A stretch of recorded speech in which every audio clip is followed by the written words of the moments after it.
momento. Porque também o arrebatamento da igreja vai começar a qualquer momento. Uma das coisas que nos mostram que o arrebatamento está prestes a acontecer, fora todos aqueles sinais que o Senhor Jesus falou, né? Que você já ouviu. Jesus falou que nos últimos tempos haveriam guerras, rumores de guerras, fomes, terremotos, pestes, nação contra nação, reino contra reino, violência, falta de amor, iniquidade se multiplicando. Ele falou de vários sinais, surgimento de falsos profetas. Ele descreveu o nosso tempo, terremotos em vários lugares, catástrofes. Ele descreveu tudo isso e tudo está acontecendo. Mas existe um sinal muito forte, que mostra que o tempo é este. Que o tempo que nós estamos vivendo é o tempo que vai concretizar esta profecia. Então veja comigo, no Evangelho de Mateus, capítulo 24, versículo 32. No capítulo 24 você tem muitas profecias do Senhor Jesus a respeito dos últimos tempos, profecias detalhadas. Mas aqui o Senhor Jesus, ele falou o seguinte: aprendei, pois, esta parábola da figueira.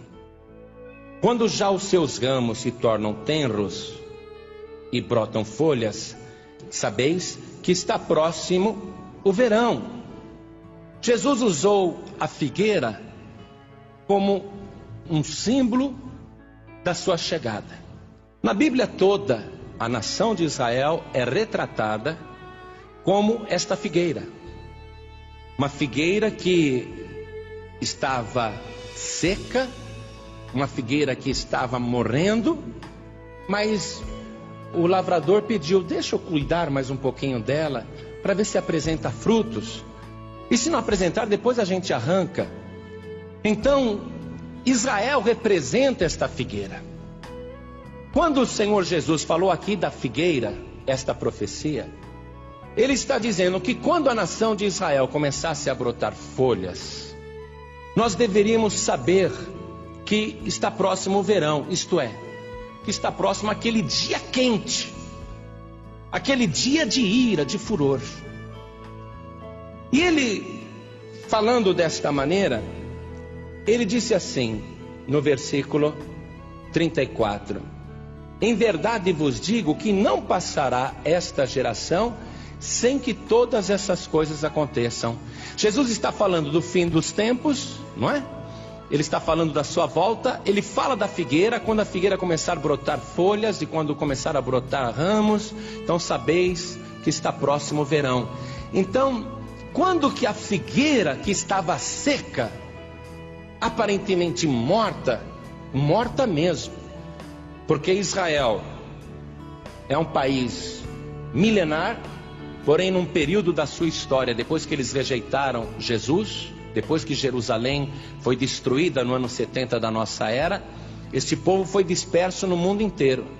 As 12 tribos de Israel deixaram de ser 12 tribos para ser apenas a tribo dos judeus. E os judeus foram espalhados por todo o mundo. E nos anos que vieram, os judeus perderam a identidade como nação. A figueira foi desfolhada. Até o idioma hebraico foi perdido no tempo. A tradição se perdeu, o idioma se perdeu, porque eles, estando em vários países, assimilaram os idiomas daquelas nações e não passavam para os filhos, até conseguiam passar para os filhos o idioma, mas para os netos já era difícil, para os bisnetos também. Então o idioma de Israel desapareceu totalmente a figueira. Então o Senhor Jesus, ele falou: olha, nos finais dos tempos, quando a figueira voltar a brotar, então vocês fiquem sabendo que está próximo o verão. Israel como nação voltou a existir em 1948. E a primeira família de judeus que foi lá para as ruínas da Terra Santa, para aquele deserto, lá era um deserto muito grande, eles resolveram ressuscitar o idioma hebraico. E em casa só falavam hebraico com os filhos, para que os filhos voltassem a aprender o idioma dos antepassados. E os que iam para Israel, iam com esta finalidade de restaurar a figueira, de fazer brotar a figueira. E isso aconteceu em 1948, quando as Nações Unidas, para resolver o problema daquela guerra no Oriente Médio, decretou, com um voto inclusive de um brasileiro, Oswaldo Aranha, que Israel voltava a ser nação. Então a figueira voltou a brotar em 1948. E o Senhor Jesus disse assim: olha, em verdade vos digo que não passará esta geração sem que todas essas coisas aconteçam. Que geração? Jesus está se referindo à figueira e à geração da figueira. Quando a figueira começasse a brotar novamente, ali tinha início de uma geração. E esta geração seria a última.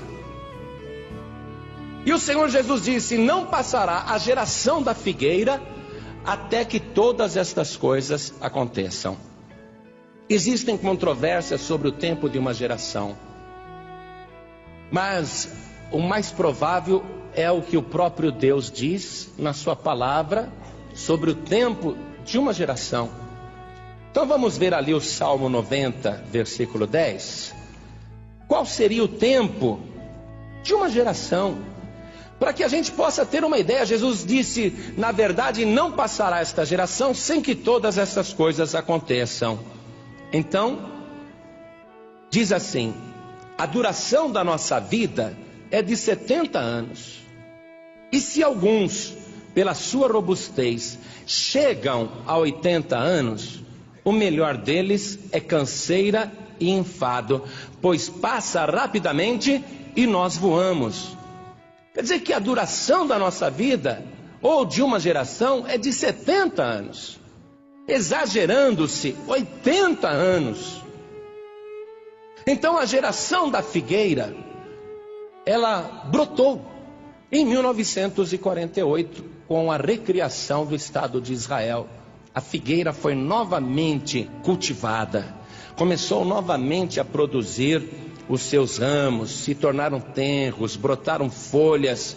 E Jesus disse: quando isto acontecer, olha aqui, ó, ele fala assim, no versículo 33, igualmente, quando virdes todas essas coisas, sabei que ele está próximo às portas.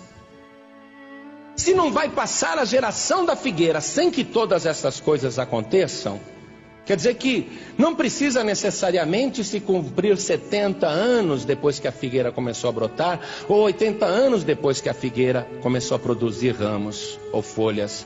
Porque Jesus disse: não passará esta geração sem que estas coisas aconteçam. Quer dizer que não vai se esperar final de 70 ou 80 anos. E a palavra do Senhor Jesus foi enfática. Ele falou: olha, igualmente, quer dizer, do mesmo modo. Quando vocês virem isso, vai acontecer igual com a terra, vai acontecer igual com a igreja. Igualmente, quando virdes todas essas coisas, sabei que ele está próximo às portas. Ele quem? O Senhor Jesus. Ele quem? Também o anticristo. Dois personagens estão sendo aguardados. Os judeus crucificaram o Senhor Jesus e o recusaram como Messias. Jesus disse: eu vim em nome do Pai, vocês não me receberam, mas outro virá em seu próprio nome, e a esse vocês receberão. Quer dizer, quando o anticristo vier, Israel vai recebê-lo como Messias. Então este também é o tempo em que o anticristo está para chegar na terra, e também é o tempo em que ele está próximo às portas. Igreja, Jesus afirmou para a nossa fé, para a nossa segurança. Ele falou: prestem atenção.